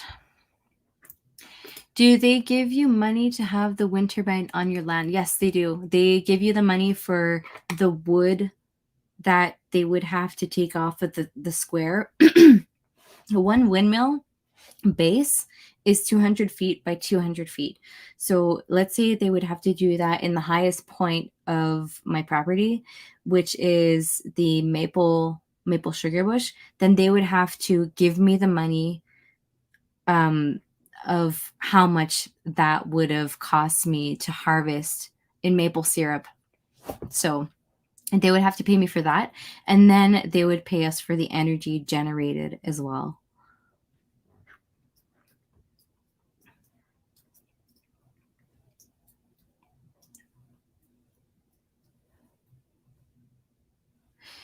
See, the thing is, if I don't accept to have a windmill, my neighbor will, because he doesn't live there. So I'm gonna have them anyways, so might as well just say yes.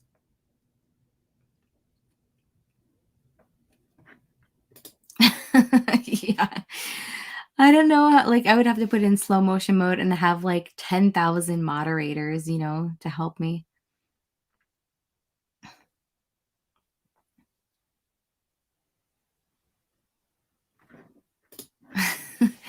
Cliff, and I was like, hey, maybe you can hop on the chat like later this week. And it turns out I'm being on here for an hour and 40 minutes and I have a hard time keeping up with my own chat, Heaven Gates Cherry Farm. Oh my gosh. Hi guys. I hope you guys had an awesome season this year. I remember checking out your cherry trees in your greenhouse last year. I hope you guys had an awesome harvest. I had 0 cherries this year. 0. All my blooms froze. We are adding solar panels slowly between that and the wood. You could off grid. Yeah. Yeah, I guess we could. I just don't want to add any more work than I have to right now. That's the main thing, the main focus.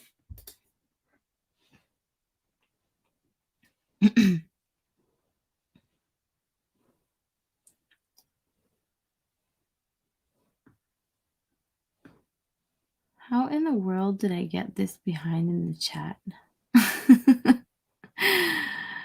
I like my electricity. Yes.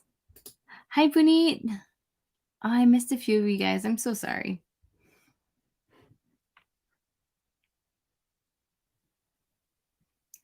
Yeah, I don't know. Like, a lot of people ask me that. Would you go off grid if you could?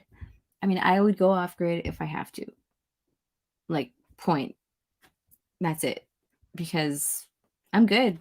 I I like being able to say, "Hey Ben, like, can you fix this for me?" And he'll go like plug the welder and just take 5 minutes to weld something. He won't have to go crank something in the middle of the winter time to start a generator, and that's like one of the worst movements for Ben's back too.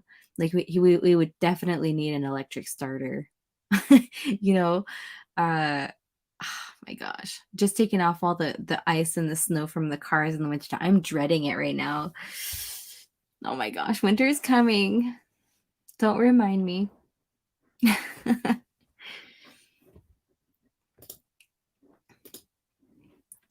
I'm basically running 4 full-time jobs with the day job, the homestead, the channel, homeschooling. Oh, homesteading. I know it's a lot.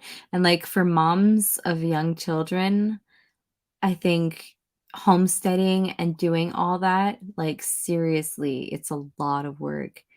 I'm just so grateful that my only job is to be here for the kids and renovate and do all this stuff like that. That's my job. Like literally, it's my full-time job is to upkeep this house and this homestead with Ben and to make sure that my kids, if they're sick for a week, then they can stay at home for a week because I don't have a job to go to, like that's literally my job.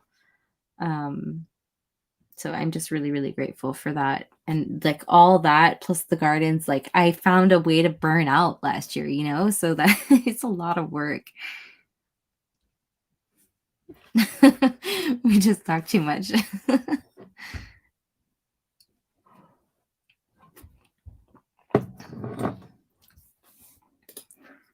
It is on fire. The chat is on fire. You guys are awesome. You guys have amazing.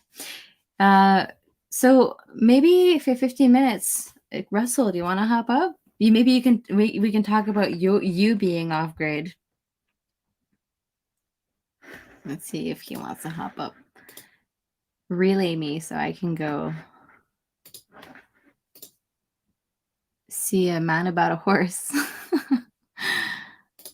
Wait a minute, where are you in my stuff?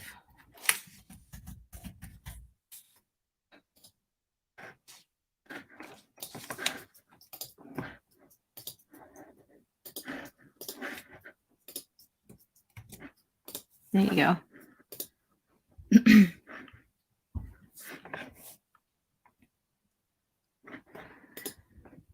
I'm lucky to work at home managing social media campaigns and jewelry sales. I get to hang out in the live and get paid to make graphic and pin stuff on Pinterest. That is awesome.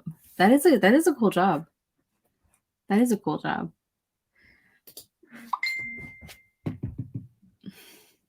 No, Russell's probably playing D&D. All right. Well, I was taking a chance. I was saying, you know, we're talking about being off grid. You do it full time. So, can you relocate the Ethernet hookup? Oh, you're talking about his internet? Yeah, Russell's been having a hard time with his internet these days. It's a bummer. Total bummer.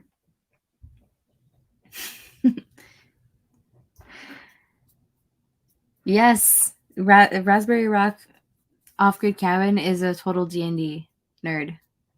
And we actually did, oh, you probably missed it, but he started a story and, oh my gosh, Russell, share that link for us, please. He shared a story where it was a narrative telephone. He told the story and the next person had to listen to the story once and then record himself retelling the story and then send that off to the next person. And I was the last person. I was the last person, and my story completely made no sense, but it was an awesome. I need to make a story. Like I'm gonna have a little bit of time here soon. It's slowing down, so I'm gonna totally get back into it and build that story for you, Russell, so we can do it again. Jason Mujadin. Hello from Chicago. That's awesome. Cut out a sugar bush to create a wind farm. Now I would protest just for that. Cutting trees doesn't seem right. It takes 20 plus years to recover from the 98 ice storm. Yeah, I would understand that. We don't know where exactly they're gonna want to put it. It could be in the overgrown forest as well, because we have 200 acres. So they would take 200 by 200 feet. So, I mean, I wouldn't be opposed to that, even if it were in the maple bush, because we have a lot of them, like way too much for our own family. So we wouldn't have a hard time like making our own maple syrup anyways.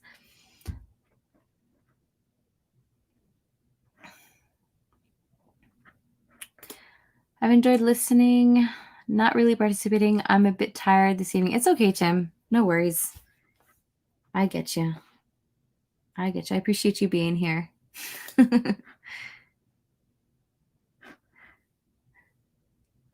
I am in a 5.0 campaign right now for the first time in a long time. It's been so nice to get back to D&D. Aw.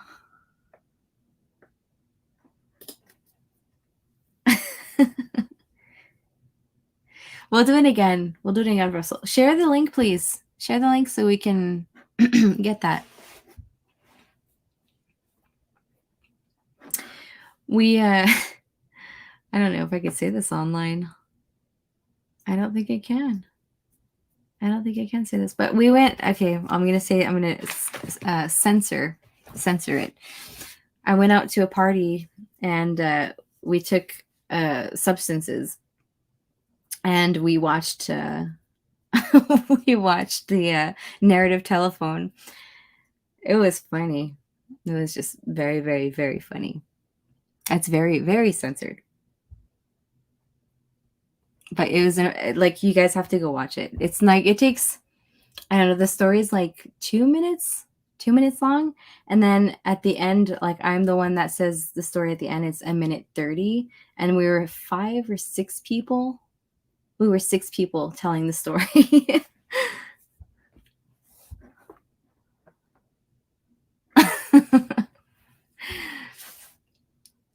Details, woman.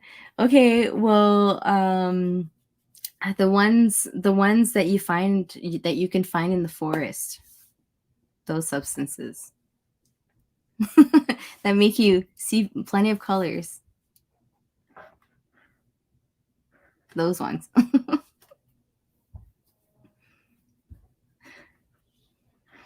It was just very funny. I was just filling up my battery with acid and water. That's the one, Tracy. That's the one. I like to indulge in that once a year. It actually, it opens up my mind to a whole bunch of things, and it gets me thinking, and I think it's very healthy.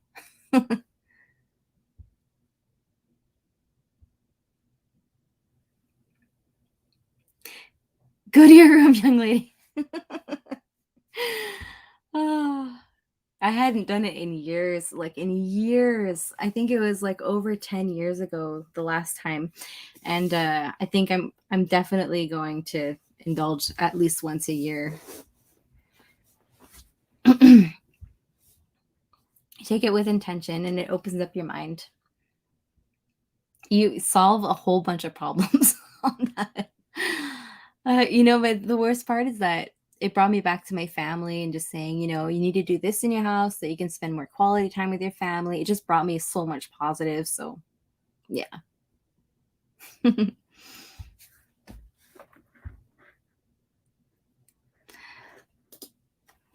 Oh, really? Yeah.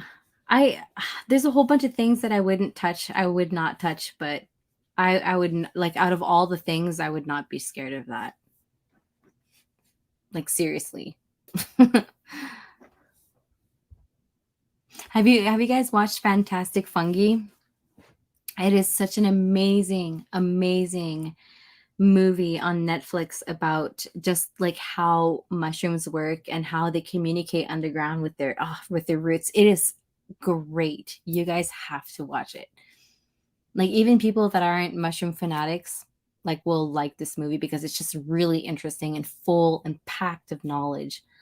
Like, I'm not the one that like was turned on to that movie. Ben was, and he bought it like a year before it was available on Netflix. It was really awesome. You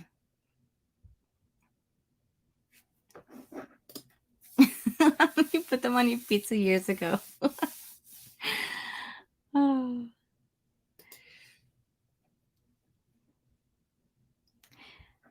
In the chats, I am normally in that would have been clipped, chimped.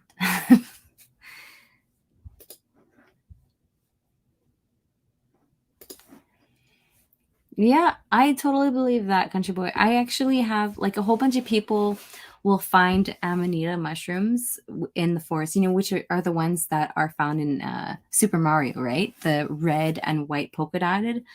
And people will be like, don't eat that. It's poison. It's not good for you. But in reality, it's toxic. Yes. But if you do it the right way in a tea or something in small doses, it's actually very enlightening, and it's a very good antidepressor, and it's just an amazing, amazing mushroom. And not many people know about it, because everybody just thinks it's toxic and poison and it'll kill you, but it won't kill you. We have a whole bunch of them dried actually here to use. But that one you have to really, really, really know what you're doing with it, because if you take just a little bit too much, it's too much. Do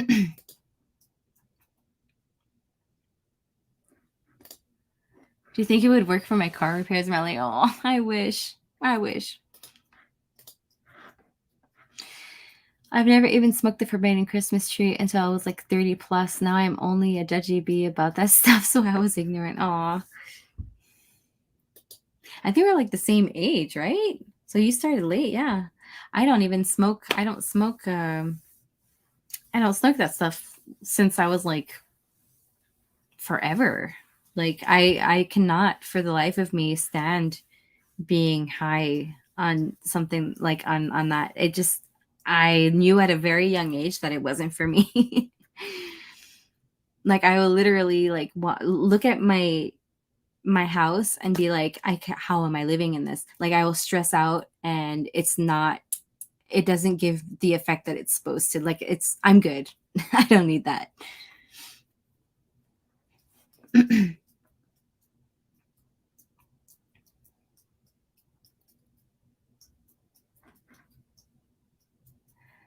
I watched a movie once and fell asleep after Mary Jane. Yeah, see? It does not give me that at all. And Ben gets medicinal, like full-blown medicinal stuff in the mail every month. And like he's got everything that he needs, and he uses it medicinally. I just can't touch it.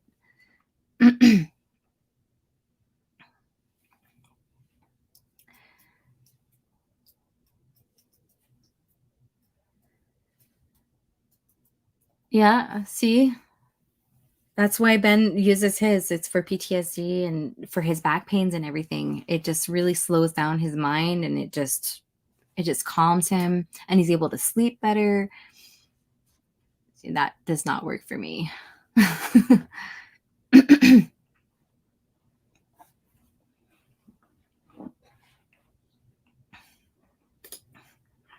So the amanitas, actually, if you dry them, then it destroys the toxin. So you can dry them and use them in a tea and steep them. That's how I use it.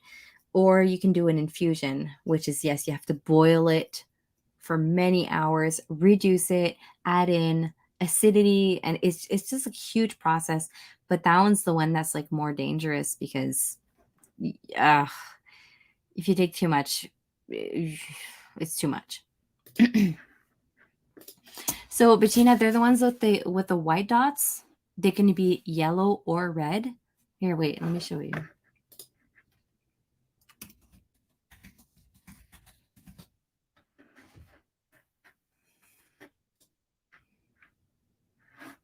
Yeah, here.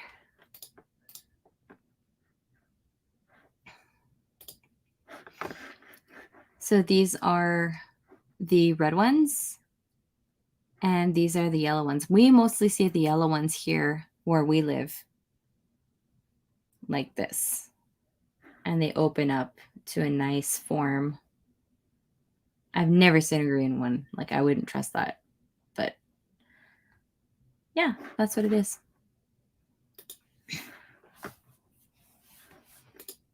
Yeah, we're the same age. We're the same age.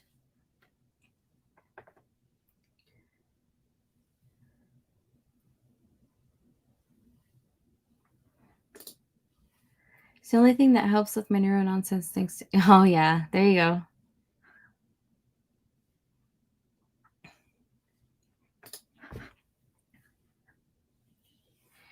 RCMP listening. I didn't say anything. I didn't say anything bad. I didn't see anything that they could come knock on my door. Ben gets medicinally, so it's all good. He's got a prescription and stuff.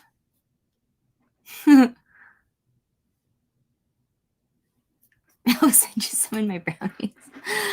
Oh, Tracy, no, even if I eat it, it does not do good. I tried. Oh, you did, Monique? Oh my gosh.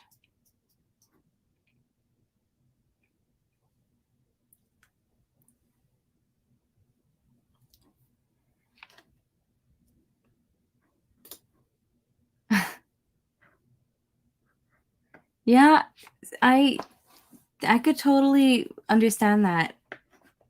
I mean, if I'm really like in party mode and let's say I'm taking a few drinks and I'm like past that point, and then I take a puff or something, then I'm okay. Like I'll be okay. But if I like straight up just like am with people that are smoking, and let's say I do take a little tiny puff of it, like just one puff, I will just like completely start cleaning and stress and anxiety, and oh, it's just not good. Oh, have a good night. You mind if I stop by again? I do not mind if you stop by again. Come anytime you want. We're sort of on a weird subject, but I've been on here for 2 hours, guys, for 2 hours. And so I am reindeer ratings fungus. Yes, it is. It is. A whole bunch of people. There are so many. I need to get Ben to do a Ben's Corner on this mushroom, because he is the one that that taught me everything there is about the Amanita mushroom. And literally, it's the mushroom of the Santa Claus myth. Like it's supposed to be like the first story of that myth, and it's really interesting. I need to get him to do one. Maybe we need to go back to winter vibes. Oh. See, wind turbines are obnoxious when they freeze.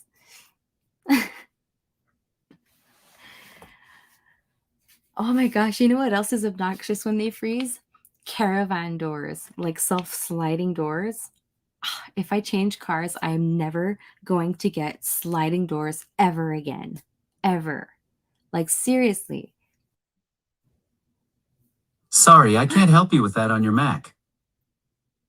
I didn't say Siri. I'm sorry. That was Siri totally being like, do I have chanterelles there? We do have chanterelles. We do have chanterelles. I didn't go harvest any this year though. Here in Canada now, weed is clean and not strong. There are strict regulations. I like the gel caps. I like knowing what I'm consuming, thanks to Mr. Trudeau. Right? Trial version. Oh my gosh. Oh my gosh, that was weird.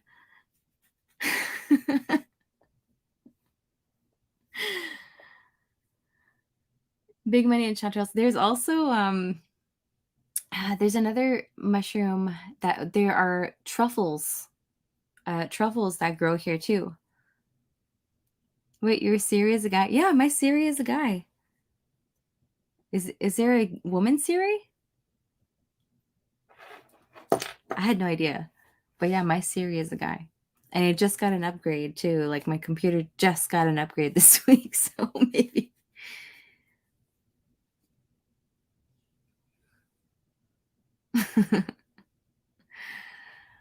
Last time I did that fungus, I was at a pig roast in Upper Midwest in the middle of nowhere. I remember every detail about that day and well into the evening. It is as you describe.